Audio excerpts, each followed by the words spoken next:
Okay, welcome to section 5.3, page 1. So, if you recall what it means to have two triangles similar, it meant that all three angles were congruent to the other three angles of the triangle, and also that the sides were in proportion. So, we have this postulate, angle, angle, angle, that says if three angles of one triangle are congruent to three angles of a second triangle, then the triangles are similar.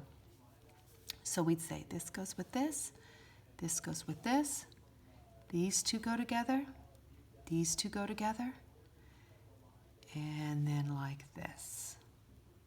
Okay? So now my question to you is, do we really need all three angles to be congruent, or can we get away with something less than that? So unfortunately, the answer is kind of right here below you, the corollary that says angle, angle. Well, don't we know that if these two angles are congruent to these two angles, then don't the third ones have to be congruent? They do, right? Because if these two are congruent, then we would add these up, say this was 50 and this was 50, that gives us 100. Then these both have to be 80 because the triangles have to sum to 180. So really all we need to show that triangles are similar is we need two angles. So let's say these two. Of course, we could pick any two we want. And then we would be able to state that the triangles are similar. So we can say triangle ABC is similar to triangle. A has to go with D, so we write D first. B has to go with E, since those are congruent. And then C has to go with F. All right, so that's the way we state that. Okay, we're ready to do our first proof. And if you liked the congruent triangle proofs, then you'll like these two. They're very similar. Okay, so here we go. Let's start. We know that HJ, so let's see, HJ is perpendicular to JK. So let's go ahead and write that in. And we know that HG, this one here, is perpendicular to FG. So let's make a right angle there.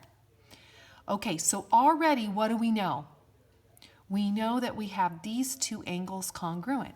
We're trying to prove that the two triangles are similar. So let's see the ones we're trying to prove. We're trying to prove HJK, that little triangle, is similar to triangle FGK, the big triangle.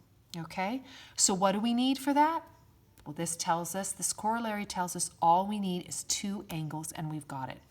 So we have the first ones here. Can anyone come up with a second, or can you, since you're probably by yourself, come up with a second angle? Well, here it is. We have the vertical angles, right? Congruent, so we'll do that. And then we've got it. So let's start off by saying that HJ is perpendicular to JK and HG is perpendicular to FG. So what's the reason for that? It's given. Okay, then we need to go ahead and say that they're right angles. We can see that picture, but we need to say that.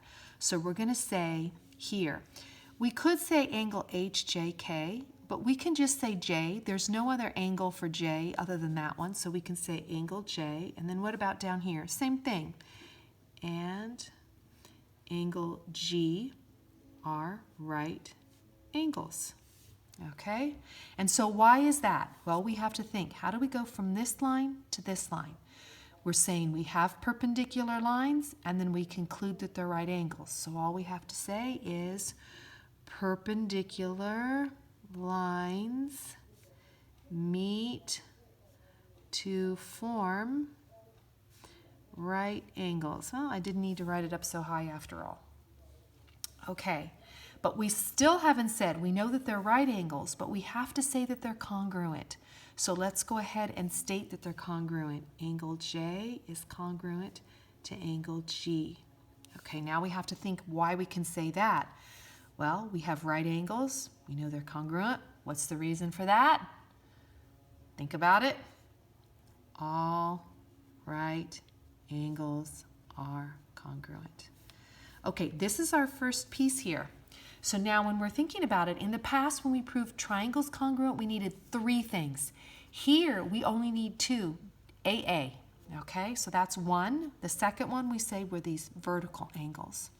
So now when we talk about these vertical angles, can we just call it K? No, because there's 4 different angles that would be represented by K. So we are going to have to say FKG. That's this angle here. So angle FKG is congruent to what? Angle HKJ. Angle HKJ. And that's our second piece. What is the reason for that? Well, they're vertical angles, so they're congruent. Vertical angles are congruent. Okay, we are ready. We've got our 2 pieces. We have our AA. So let's go ahead and write the statement down. Triangle HJK is similar, be careful there, don't write congruent, to FGK. Okay, and what's the reason for that? Well, we only have one way right now to prove angles or triangles similar, and that's AA, so that's our answer. Okay, that concludes page 1. Turn on the next page to get page 2.